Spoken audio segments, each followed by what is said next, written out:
Hello दोस्तों, स्वागत है आप सबका आपके इस यूट्यूब चैनल कटिंग चाय में। इस चैनल के माध्यम से हम आपके सामने रखते हैं अमर उजाला न्यूज़पेपर की थ्रू आउट एनालिसिस, जिसमें कि हमारा मुख्य विषय रहता है द एडिटोरियल एनालिसिस, जिसमें कि हम अमर उजाला फ्रंट पेज की खबरें, अंतर्राष्ट्रीय खबरें, खेल जगत की कुछ खबरें और वहीं कारोबार जगत की कुछ खबरें, और अंत में जो हमारा मुख्य विषय रहता है वो रहता है द एडिटोरियल एनालिसिस। ये सेशन यूपीएससी, एसएससी और अन्य प्रतियोगी परीक्षाओं की तैयारी करने वाले छात्रों के लिए अति महत्वपूर्ण रहने वाला है। तो चलिए शुरू करते हैं। जैसे कि हमारी फ्रंट पेज की पहली खबर आई है आज की कि यूपी बजट आज होगी सौगातों की बारिश। यानी कि आज मुख्यमंत्री जो योगी आदित्यनाथ जी हैं उत्तर प्रदेश के, वे आज यूपी का बजट पेश करने वाले हैं और इस बजट के हिसाब से 7 लाख करोड़ का एक तरह से बजट के अनुमान की संभावना जताई जा रही है, जिसमें कि युवाओं, किसानों, महिलाओं के साथ बुनियादी विकास के लिए ज़्यादातर उम्मीदें हैं।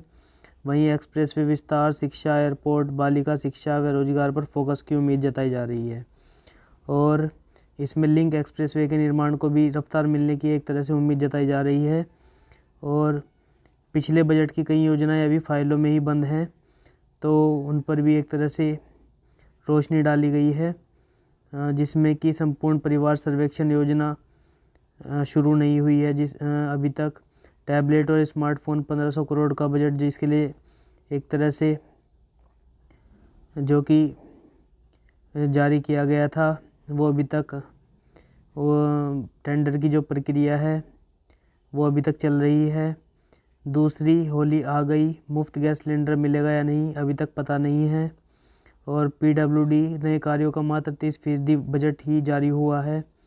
और पर्यटन की योजनाओं के क्रियान्वयन में शुरुआती तैयारी में कमी एक तरह से रोड़ा बनी हुई है। वहीं पुरोहित कल्याण बोर्ड, जिसमें नियमावली का मसौदा तैयार हो गया है, लेकिन मंजूरी का इंतज़ार है अभी तक। तो ये हमारी जो फ्रंट पेज की पहली खबर थी।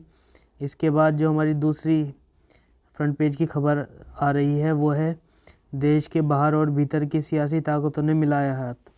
हमारे जो विदेश मंत्री हैं जयशंकर जी, उन्होंने एक तरह से अपने वक्तव्य में कहा है कि जो देश के अंदर और बाहर जो सियासी ताकतें हैं, उन्होंने एक तरह से हाथ मिलाने की बात कही है कि उन्होंने हाथ मिला लिया है या एकजुट हो गई हैं। और उन्होंने अपने संबोधन में आगे कहा है कि कई बार भारत में राजनीति सीमा के भीतर शुरू नहीं होती बल्कि बाहर से आती है। हम केवल एक वृत्त चित्र, यूरोप के किसी शहर में दिए भाषण या अखबार में छपे संपादकीय की बात नहीं कर रहे, असली राजनीति की बात कर रहे हैं, जो मीडिया के दिखावटी स्वरूप से करवाई जा रही है। यही दूसरे रास्ते से हो रही राजनीति है। वे कुल्हाड़ी चला रहे हैं और इसे सत्य की तलाश का नाम दे रहे हैं। तो इसी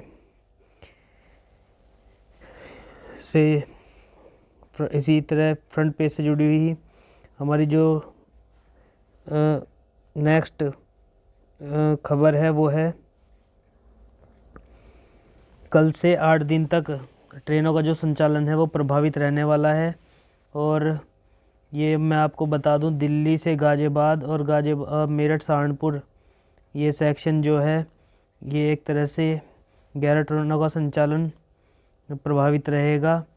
और क्योंकि नॉन इंटरलॉकिंग का काम एक तरह से होना है और इसके लिए रेलवे 23 फरवरी से 2 मार्च तक ब्लॉक लेगा। एक तरह से हम कह सकते हैं कि 23 फरवरी से 2 मार्च तक ये एक तरह से ट्रेनों का संचालन पूरी तरह से हम कह सकते हैं प्रभावित होने की संभावना जताई जा रही है या ठप होने की एक तरह से पूरी तरह संभावना है। वहीं इसके बाद जो हमारी नेक्स्ट हेडलाइन है वो है कि आतंकी गैंगस्टर गठजोड़ के खिलाफ 76 जगह पर छापे मारे गए हैं। यूपी, पंजाब समेत कई जगहों पर एक तरह से छापे मारे गए हैं। आतंकवाद और संगठित गिरोह के गठजोड़ के खिलाफ राष्ट्रीय जांच एजेंसी एनआईए ने मंगलवार सुबह बड़ी कार्रवाई की है। जिसमें कि INA ने पंजाब, NIA ने पंजाब, हरियाणा, दिल्ली, राजस्थान, चंडीगढ़, उत्तर प्रदेश, गुजरात और मध्य प्रदेश में 76 से अधिक ठिकानों पर आतंकी और गैंगस्टर गठजोड़ के खिलाफ अचानक धावा बोला है। वहीं इसके बाद जो हमारी नेक्स्ट खबर आ रही है वो है पूर्व विधायक नूर सलीम राणा जो हैं उनकी लोहा फैक्ट्री पर छापा मारा गया है, जिसमें 25 अधिकारियों की टीम ने एक तरह से जांच शुरू की है और करोड़ों की कर चोरी जिसमें कि सामने आने की बात कही जा रही है। वहीं इसके बाद जो हमारी नेक्स्ट अंतर्राष्ट्रीय खबर से पहले जो हमारी फ्रंट पेज की जो दूसरी खबर है वो है कि अमेरिका के साथ परमाणु संधि से रूस बाहर एक तरह से हो गया है। इससे एटमी हथियारों की एक तरह से होड़ बढ़ने की एक तरह से हम कह सकते हैं होड़ लग गई है।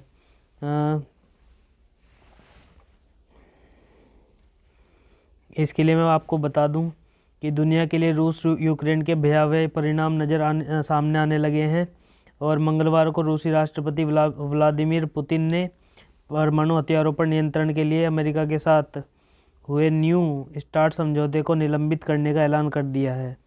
और उन्होंने अपने बयान में कहा है, व्लादिमीर पुतिन जो कि रूस के राष्ट्रपति हैं, उन्होंने कहा है कि पश्चिमी देशों का असली लक्ष्य रूस को सामरिक रूप से हराना है, लेकिन मैं यह बताना चाहता हूं कि रूस को हराना नामुमकिन है। यूक्रेन नहीं, रूस अपने अस्तित्व की लड़ाई लड़ रहा है। हमारी लड़ाई यूक्रेन के लोगों से नहीं बल्कि कीव के शासन और उसके पश्चिमी आकाओं से है जिन्होंने देश पर कब्जा जमा लिया है। वहीं इसके बाद जो हमारी नेक्स्ट फ्रंट पेज की खबर आ रही है वो है जो सुप्रीम कोर्ट ने एक तरह से एक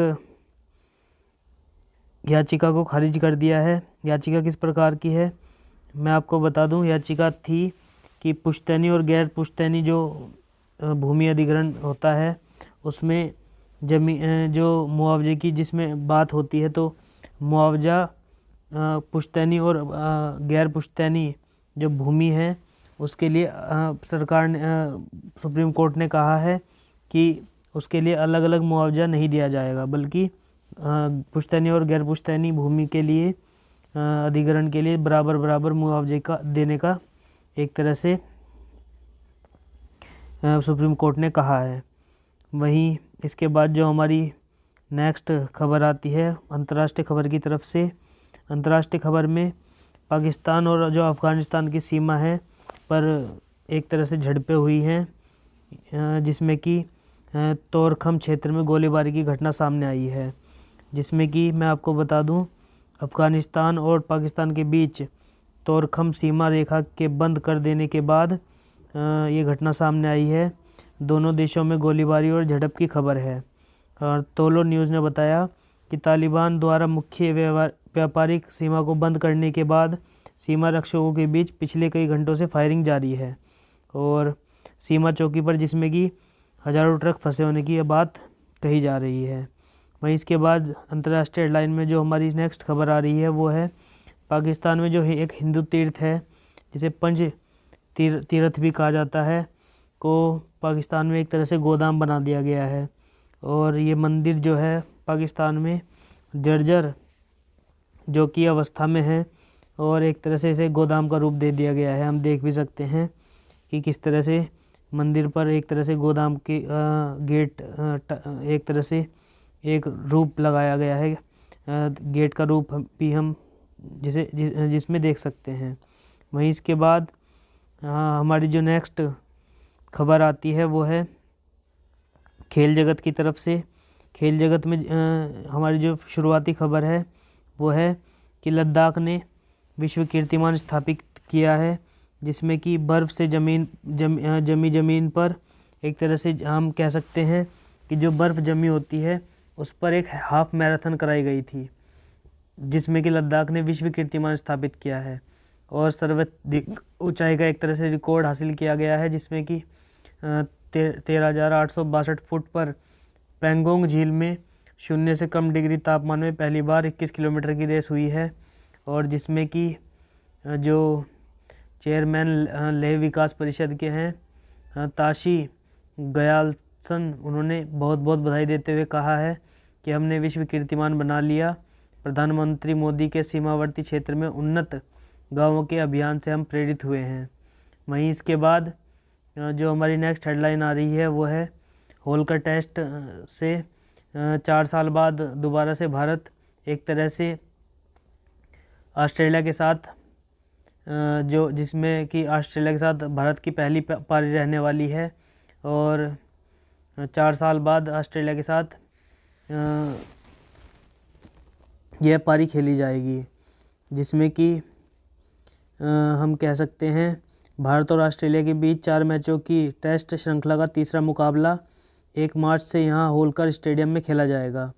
और कप्तान रोहित शर्मा की टीम ने मौजूदा श्रृंखला में बेहतरीन प्रदर्शन करके 2-0 से बढ़त बना ली है। टीम ने नागपुर के बाद दिल्ली टेस्ट अपने नाम किया है और अब भारतीय टीम के पास होलकर स्टेडियम में इस श्रृंखला को जीतने का अच्छा मौका है, क्योंकि टीम को यहाँ टेस्ट में मात नहीं मिली है। वहीं इसके बाद जो हमारी नेक्स्ट हेडलाइन आ रही है वो है रुद्राक्ष जो हैं उन्होंने 10 मीटर एयर राइफल में स्वर्ण पदक हासिल किया है और एक तरह से 14 साल की तिलोत्तमा सेन ने जीता इस इवेंट में कांस्य पदक। जो 14 साल की तिलोत्तमा सेन है उन्होंने इसमें कांस्य पदक हासिल किया है। वहीं इसके बाद जो नेक्स्ट हमारी खेल जगत की तरफ से खबर आ रही है वो है बुलंदशहर के वीवी चौधरी बने हैं जो एक तरह से पीवी जो सिंधु हैं तो उनके नए जो कोच बने हैं वो वीवी चौधरी बने हैं। तो टोक्यो ओलंपिक की तैयारियों के दौरान 3 साल पहले हैदराबाद के गच्चीबाउली स्टेडियम में पहली बार मिले बुलंदशहर के VV Chaudhary star shuttler PV Sindhu के नए कोच बन गए हैं। और इसी के बाद हमारी जो नेक्स्ट खबर जो आ रही है वो है कारोबार जगत की तरफ से। कारोबार जगत में जो हमारी सबसे पहली हेडलाइन है वो है यूनिकॉर्न 44 संस्थापकों की संपत्ति 1 साल में $96 अरब घटी है। तो एक तरह से यूनिकॉर्न की एक तरह से फोर्ब्स की रिपोर्ट के अनुसार, और जिसमें कि $190 अरब थी संपत्ति मार्च में 2022 में जो अब $94 अरब रह गई है। और जिसमें कि जो सबसे ज़्यादा नुकसान जिन्हें हुआ है उनमें गुइलाउस पोसाज हैं, निक रोन्सकी हैं, विक्टर जैक बसन हैं, कैमरन विंकलेवोस हैं, टेलर विंकलेवोस हैं, क्लिफ ओबर्ट हैं, मेलानी परकिस हैं। और इसी लड़ी में 12 संस्थापक अब नहीं रहे हैं अरबपति। और एक तरह से यह है एक दुनिया भर के यूनिकॉर्न के 44 संस्थापकों की संपत्ति में 1 साल में $96 अरब की गिरावट जो देखने को मिली है। वहीं फोर्ब्स की रिपोर्ट के अनुसार 2022 तक इन संस्थापकों की कुल संपत्ति $190 अरब थी, यह घटकर अब $94 अरब रह गई है। तो इसी के बाद जो हमारी नेक्स्ट जो खबर आ रही है कारोबार जगत की तरफ से वह है आयकर विभाग बताएगा नई या पुरानी कर व्यवस्था में कौन अच्छी है। तो एक तरह से आयकर विभाग ने अपनी वेबसाइट पर टैक्स कैलकुलेटर की नई सुविधा शुरू की है। और टैक्स कैलकुलेटर की जो नई सुविधा आयकर विभाग ने शुरू की है, इनकम टैक्स ने शुरू की है, इनकम टैक्स डिपार्टमेंट ने, तो इससे आयकरदाता अब यह पता लगा सकेंगे कि उनके लिए नई या पुरानी कर व्यवस्था में से कौन सी अच्छी है। और वहीं वेबसाइट जो उन्होंने इनकम टैक्स डिपार्टमेंट ने इसके लिए बनाई है उस पर इसके लिए पूरी जानकारी जो टैक्स कैलकुलेटर है उसकी पूरी जानकारी दी जाएगी। वहीं इसके बाद हमारी जो कारोबार जगत की नेक्स्ट खबर है वो है मोदी जी ने एक तरह से अपने संबोधन में कहा है कि जो यूपीआई पेमेंट्स हैं चाहे वो फ़ोनपे के थ्रू हो, चाहे गूगल पे के थ्रू हो, चाहे भारत पे के थ्रू हो। तो ये जो यूपीआई पेमेंट्स हम फ़ोन के द्वारा करते हैं, तो ये जो नगद लेन देन को एक तरह से जल्दी पीछे छोड़ने वाली है। तो इसकी उम्मीद जो भारत के प्रधानमंत्री हैं उन्होंने जताई है, और उन्होंने कहा है कि भारत सिंगापुर मित्रता के साथ फिनटेक व नवाचार में सहयोग को गहरा करने के लिए हमारे प्रयासों के लिए आज विशेष दिन है। सिंगापुर पहला देश है जिसके साथ आज व्यक्ति से व्यक्ति भुगतान सुविधा शुरू हुई है। और एक तरह से आरबीआई गवर्नर जो शशिकांत दास हैं, और एक तरह से हम कह सकते हैं कि उन्होंने सिंगापुर के साथ मौद्रिक प्राधिकरण के प्रबंध निदेशक रवि मेनन से इस सुविधा को शुरू किया है, और एक तरह से पहला लेन देन भी इसके ज़रिए सिंगापुर के साथ किया गया है। और 4 बैंकों में लेन देन की सुविधा शुरू हुई है, जिसमें कि SBI, Indian overseas, Indian bank व आईसीआईसीआई बैंक है। वहीं इसके बाद जो हमारी नेक्स्ट खबर आती है वो आती है देश विदेश की खबर की तरफ से। देश विदेश की खबर में एक जो नई खबर देखने को मिल रही है वो है एक आईएएस और आईपीएस में एक तरह से झगड़ा हो गया है, जिसमें कि मान लेते हैं कि जिसमें कि जो घटना है वो एक तरह से उसने सोशल मीडिया पर एक तरह से ये झगड़ा बहुत ज़्यादा चर्चित भी अभी हो रहा है, जिसमें कि एक आईपीएस ने अपने जो आईएएस अफसर है उनके पास अपने जैसे कि बाल कटवाने की जो क्लिप्स फ़ोटो हैं या और भी हम कह सकते हैं कि अपने निजी जो अपनी हम कह सकते हैं फ़ोटोज़ हैं वो उनके साथ शेयर किए हैं।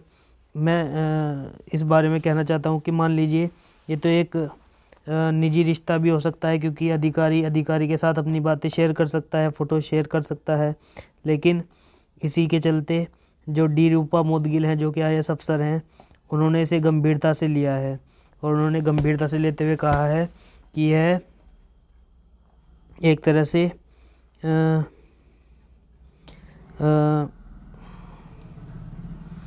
सिविल सेवा जो सिविल सेवा के जो आचरण नियम हैं उनका एक तरह से उन्होंने उल्लंघन बताया है। और इसमें अभी तक दोनों ही जो आईएएस अफसर हैं आईएएस अफसर हैं, चाहे वो पीसीएस अफसर रोहिणी सिंधु हैं, तो दोनों का ही तबादला कर दिया गया है। तो इसी के बाद जो हमारी नेक्स्ट खबर आ रही है वो है देश विदेश की तरफ से। पूरे पूर्वोत्तर जो अमित शाह जी हैं हमारे, उन्होंने नागालैंड में कहा है कि पूरे पूर्वोत्तर से 3 से 4 वर्ष में हट जाएगा फसपा। तो जिसमें कि कुछ एक तरह से फसपा हटाने का जो निरंतर प्रयास केंद्र सरकार की तरफ से किया जा रहा है, और पूर्वोत्तर में पूरी तरह से एक तरह से हम कह सकते हैं पूर्वोत्तर का जो इलाका है उसमें केंद्र सरकार निरंतर प्रयासरत है कि जल्द से जल्द किस तरह से जो अफस्पा एक तरह से जो अधिनियम है विशेष शक्तियों का अधिनियम जिसे हम कहते हैं 1958 अधिनियम 1958 जो है, तो सशस्त्र बल अधिनियम 1958 जिसे भी कहते हैं, तो उसे हटाने का निरंतर प्रयास केंद्र सरकार के द्वारा किया जा रहा है। और 3 से 4 साल में अफस्पा हटाने का जो बात हमारे जो अमित शाह जी हैं केंद्रीय एक तरह से कह सकते हैं गृह मंत्री हैं हमारे देश के, तो उन्होंने ये बात कही है। वहीं इसके बाद सुप्रीम कोर्ट ने एक नए याचिका में एक तरह से एक नए केस में अपनी एक तरह से बात रखते हुए कहा है कि बेवफाई साबित करने का कोई शॉर्टकट नहीं है, और एक तरह से इस तरह से बच्चे की डीएनए जांच का एक मामला जो सुप्रीम कोर्ट के सामने आया था, जिसमें कि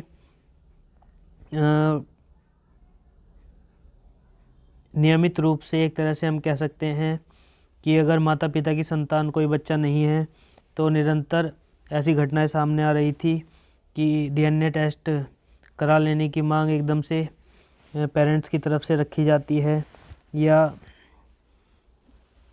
एकदम से कोर्ट के सामने रख दी जाती है कि डीएनए टेस्ट कराने की अनुमति मांगी जाती है। तो जिसमें कि सुप्रीम कोर्ट ने नया फैसला सुनाते हुए कहा है कि इससे डीएनए टेस्ट करने की मांग नियमित रूप से लागू नहीं की जा सकती, क्योंकि इससे बच्चे पर भी एक तरह से बुरा असर पड़ने का एक तरह से प्रभाव, जिसे हम कह सकते हैं बुरा प्रभाव भी बच्चे की मानसिक अवस्था पर पड़ सकता है। और इसके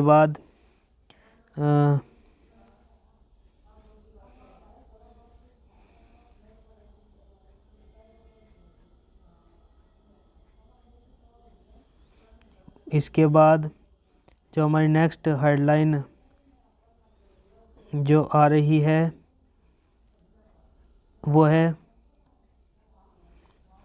कि जो हमारे विदेश मंत्री हैं जयशंकर जी, उन्होंने राहुल गांधी पर एक तरह से निशाना साधते हुए कहा है कि चीन से संबंध अच्छे नहीं हैं। तो उन्होंने राहुल गांधी को एक तरह से आगाह करते हुए कहा है कि वे जो चीन के साथ अपने संबंध स्थापित कर रहे हैं, और इस तरह से उन्होंने नाम लेकर तो कहा नहीं है लेकिन निशाना राहुल गांधी जी की तरफ ही था। तो उन्होंने कहा है कि चीन के साथ राहुल गांधी जी के रिश्ते एक तरह से संबंध अच्छे नहीं हैं। तो इसी के बाद जो हमारी नेक्स्ट हेडलाइन आ रही है वो है कि द एडिटोरियल एनालिसिस की तरफ से, तो जिसमें कि जो फर्स्ट संपादकीय लेख जो लिखा गया है वो है 1 साल बाद, जिसकी हेडलाइन है। और यह जो लेख लिखा गया है, ये लेख रूस यूक्रेन युद्ध के एक तरह से बाद जो रिश्ते हैं, किस तरह से अन्य देशों के साथ इसका प्रभाव पड़ रहा है यूक्रेन में। जैसे कि अभी हाल ही में राष्ट्रपति जो बाइडन हैं वो यूक्रेन की यात्रा पर गए थे, और हम कह सकते हैं कि वे जेलेंस्की जो कि कीव के राष्ट्रपति हैं और यूक्रेन के जो राष्ट्रपति हैं उनसे भी मिले थे। तो जिसके बाद से रूस ने एक तरह से रूस और यूरोप के बीच एक तरह से तनाव बढ़ने की जो बात सामने आ रही है, जिसमें कि पुतिन ने स्टार्ट संधि को एक तरह से निलंबित कर दिया है। और अगर संवाद यानी कि बातचीत नहीं होती है तो जल्द ही यह दुनिया के लिए एक नए शीत युद्ध में एक तरह से यह जो एक तरह से हम कह सकते हैं रूस यूक्रेन का जो मुद्दा है, यह दुनिया को शीत युद्ध में धकेलने के लिए एक तरह से कारगर सिद्ध होने के लिए निरंतर हम कह सकते हैं, जिसमें कि निरंतर संभावना जताई जा रही है। तो चलिए शुरू करते हैं। रूसी हमले के 1 साल पूरे होने से ऐन पहले अमेरिकी राष्ट्रपति जो बाइडन ने अचानक सोमवार को कीव पहुंचकर यूक्रेन के राष्ट्रपति जेलेंस्की के साथ जिस तरह की एकजुटता दिखाई है उसमें नया कुछ नहीं है, लेकिन इससे रूस और पश्चिम के बीच तनाव और बढ़ सकता है। बाइडन ने जेलेंस्की को भरोसा दिलाया है कि अमेरिका यूक्रेन के लोगों के साथ खड़ा है, जो कि इस युद्ध में अमेरिका और नाटो की मौजूदगी की स्पष्ट स्वीकारोक्ति है। वैसे भी पिछले साल 24 फरवरी को रूसी राष्ट्रपति व्लादिमीर पुतिन के आदेश पर जब यूक्रेन पर हमले शुरू हुए थे, उसके बाद से अमेरिका और पश्चिमी देश जेलेंस्की को हर संभव मदद कर रहे हैं। यही वजह है कि यूक्रेन रूस का मुकाबला कर पा रहा है और युद्ध के जल्द खत्म होने के आसार नहीं दिख रहे हैं। दूसरी ओर पुतिन ने बाइडेन के कीव प्रवास के एक दिन बाद ही अमेरिका के साथ शीत युद्ध के दौरान जमा किए गए हथियारों को क्रमिक रूप से नष्ट करने से संबंधित नई स्टार्ट संधि स्ट्रेटेजिक आर्म्स रिडक्शन ट्रीटी को निलंबित करने का ऐलान कर दिया है, जिससे दोनों पक्षों के बीच संवाद की फिलहाल कोई गुंजाइश नहीं दिख रही है। यह मर्मांतक करने वाला है कि दूसरे विश्व युद्ध के बाद के सबसे भीषण युद्धों में गिने जा रहे इस युद्ध में अब तक दोनों ओर के 2 से 3 लाख लोगों के मारे जाने का अनुमान है, जिनमें सैनिक और नागरिक दोनों शामिल हैं। इसके अलावा दोनों ही देशों के कई शहर और क्षेत्र बुरी तरह से बर्बाद हो गए हैं। यही नहीं, इस युद्ध का वैश्विक असर पड़ा है, जिससे खाद्यान्न और पेट्रोलियम उत्पाद की आपूर्ति प्रभावित हुई है। जहां तक भारत की बात है तो उसने अमेरिकी दबाव को नज़रअंदाज करते हुए अपनी स्वतंत्र विदेश नीति और अपने हितों के अनुरूप रूस से तेल आयात जारी रखा है। वहीं प्रधानमंत्री नरेंद्र मोदी एकाधिक मौक़ों पर रूस और यूक्रेन दोनों से बातचीत की टेबल पर आने का आग्रह कर चुके हैं। यह सचमुच दुखद है कि अमेरिका और पश्चिमी देशों ने टिकाऊ कूटनीति समाधान को लेकर कोई ठोस पहल नहीं की है। वास्तविकता यही है कि यूक्रेन युद्ध के समाधान के लिए जल्द प्रयास नहीं किए गए तो यह दुनिया को एक नई शीत युद्ध में धकेल सकता है, जिसका खामियाजा सभी को भुगतना पड़ेगा। तो जैसे कि रूस यूक्रेन युद्ध में अभी तक 2 से 3 लाख लोग अभी तक मारे जा चुके हैं। तो यह युद्ध निश्चित ही एक तरह से विश्व के लिए अशांति का कारण बना हुआ है, जिसमें कि हम कह सकते हैं कि इस युद्ध को रोकने के लिए जल्दी ही निरंतर प्रयास होने चाहिए और जल्दी ही इसके लिए कठोर कार्रवाई की आवश्यकता है। तो वहीं इसके बाद जो नेक्स्ट हमारी एडिटोरियल एनालिसिस है वो है एक तरह से जो हम कह सकते हैं कि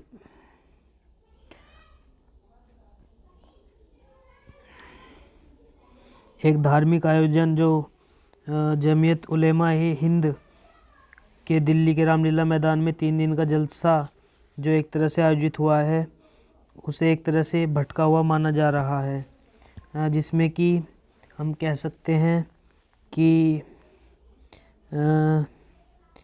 जो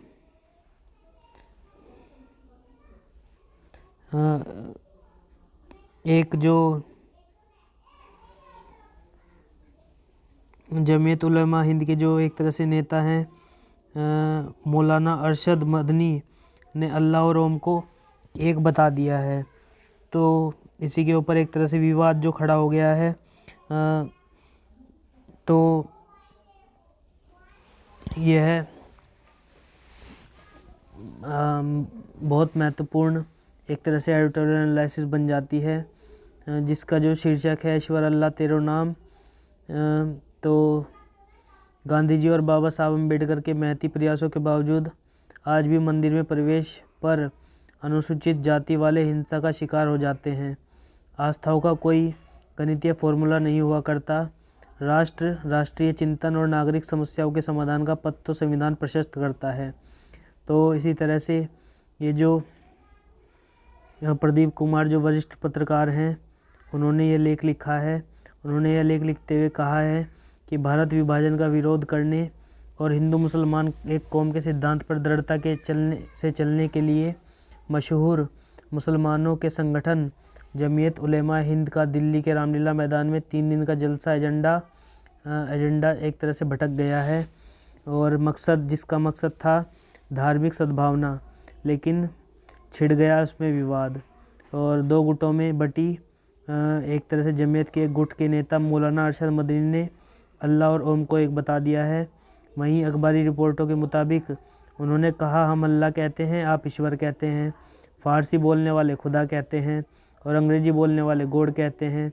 इससे पहले दूसरे गुट के नेता मौलाना महमूद मदनी के प्रकाशित बयान में कहा गया, सबसे पहले नबी और प्रथम मानव आदम भारत की धरती पर अवतरित हुए।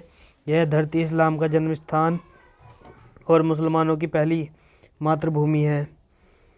इस्लाम इसी देश का धर्म है और सबसे पुराना भी। सम्मेलन में मौजूद हिंदू धर्माचार्यों और हिंदुत्ववादियों ने इन बयानों पर सख्त एतराज़ जताया है।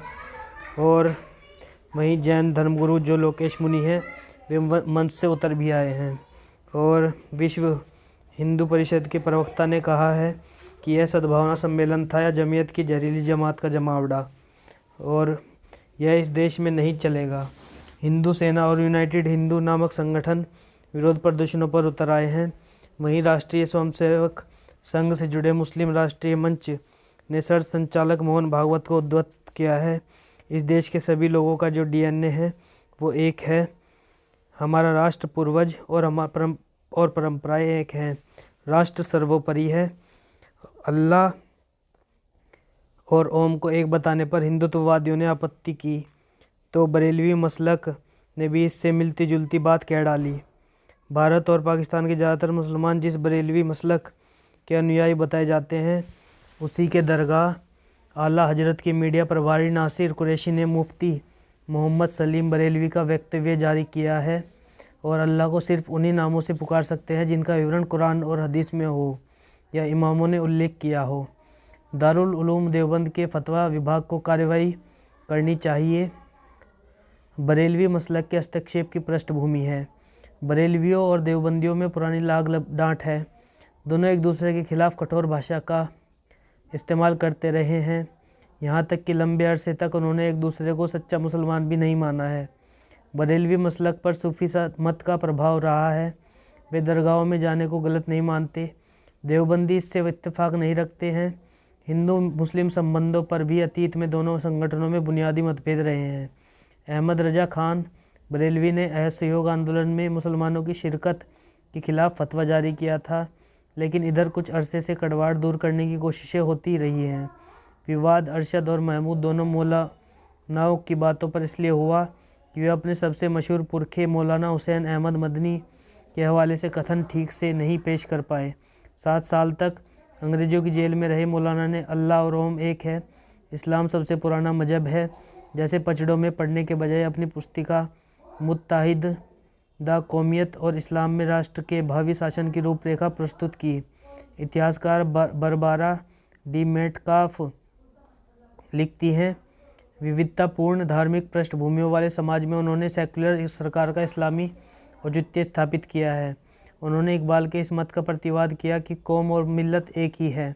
उन्होंने स्थापित किया कि पैगंबर ने जिस कौम की बात कही समान उद्देश्यों के लिए, उसमें अल्लाह में यकीन रखने वालों और न रखने वालों दोनों के लिए स्थान है, और भारत में कौम के लिए वही एक मॉडल है। आदम के भारत में अवतरित होने के बारे में हुसैन अहमद मदनी ने भी लिखा था, मगर उस पर सर फुटोवल नहीं हुई। मेटकाफ के अनुसार हुसैन अहमद मदनी ने तर्क दिया कि मुसलमानों के लिए मक्का के बाद पवित्रतम स्थान भारत है, क्योंकि श्रीलंका में आदम की चोटी के नाम से मशहूर जगह पर ही आदम बहिशत से निकाले जाने के बाद उतरे थे। उल्लेखनीय है कि मुसलमान इस्लामी परंपरा का नाता आदम से जोड़ते हैं और उनके वह पैगंबर मोहम्मद के बीच हुए सभी पैगंबरों की भी अकीदे से इज्जत करते हैं। महात्मा गांधी की नित्य प्रार्थना का अभिन्न भजन था, ईश्वर अल्लाह तेरो नाम सबको सम्मति दे भगवान।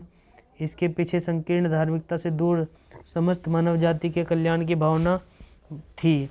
आज ईश्वर और अल्लाह को एक बताने पर झगड़ा पैदा हो जाता है क्योंकि दिल साफ नहीं है।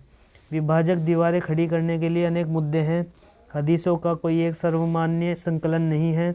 कुछ लोग दावा करते हैं कि हज़रत मोहम्मद की कथनी और करने से अलग कई हदीसें बाद में जोड़ी गई हैं और इमाम बुखारी के मान्य हदीस संकलन में ही आए कई जिक्रों पर सार्वजनिक चर्चा से बात बिगड़ सकती है। हज़रत मोहम्मद के बाद विरासत के विषय पर हुए मतभेद या कभी दूर नहीं होने वाले। इस्लामी दुनिया में सर्वग्राही और विखंडनकारी दोनों तरह की व्याख्याएं मौजूद हैं। हिंदू समाज में भी अनगिनत दरारें हैं। वर्णाश्रम व्यवस्था उचित है या अनुचित, जाति कब पैदा हुई, पवित्र अपवित्र की अवधारणा के चलते संपूर्ण भारत के हिंदू कितना भाई भाई हैं। हाल में जाति के मूल पर हुई बहस में एक व्यक्ति की हत्या कर दी गई। मृतक और कथित हत्यारे का संबंध एक ही वैचारिक परंपरा से बताया जाता है।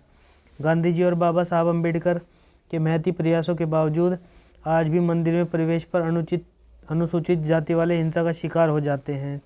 आस्थाओं का कोई गणितीय फॉर्मूला नहीं हुआ करता। धार्मिक विश्वासों के कृत्रिम सम्मेलन पर वक्त नहीं बर्बाद किया जाना चाहिए।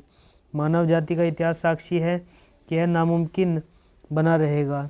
अल्लाह और ओम की अवधारणाएं नितांत भिन्न हैं।